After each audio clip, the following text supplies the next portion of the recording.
Viti 2025 shënoi arritje për arsimin në Shkodër, ku rezultatet e provimeve e renditën sërish kryeqendrën e Veriut mes më të mirëve në nivel kombëtar, me 15 medalje të arta dhe përmirësim të notës mesatare.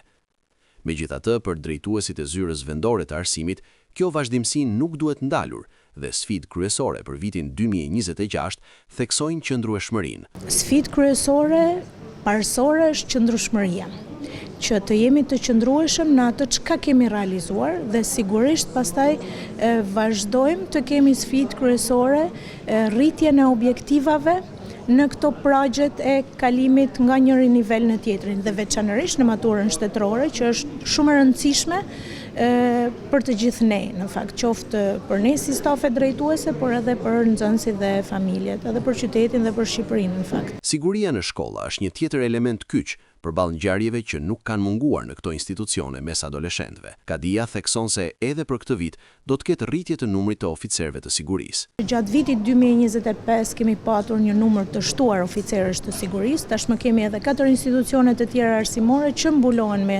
oficerë sigurie. Sigurisht është një numër që pritet të shtohet edhe gjatë vitit 2026.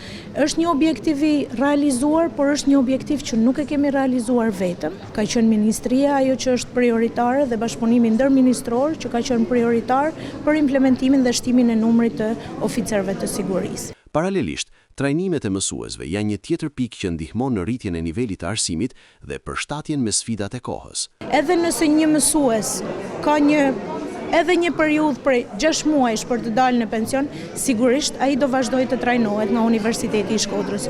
Janë trajnime që mësuesve u ofrohen falas, por kemi edhe fatin edhe privilegjin që mësuesve tanë i japim mundësinë që edhe të përcaktojnë atë çka kanë nevoja vërtet dhe sigurisht se çka kemi ne pastaj mundësi.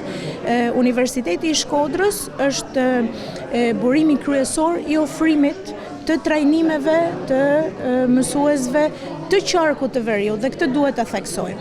Dhe është trajnim falas që e marrin të gjithë mësuesit dhe është një trajnim që ne do ta ndjekim në mënyrë që asnjë mësues të mos e humbas për shumë arsye personale, por asnjë mësues të mos e humbas edhe për ndonjë neglizhencë individuale. Shkodra është një ndër qarqet elit në vend sa i përket arsimit, ku vit pas viti nxënësit e shkollave të saj janë fitues të olimpiadave dhe medalist ekselent.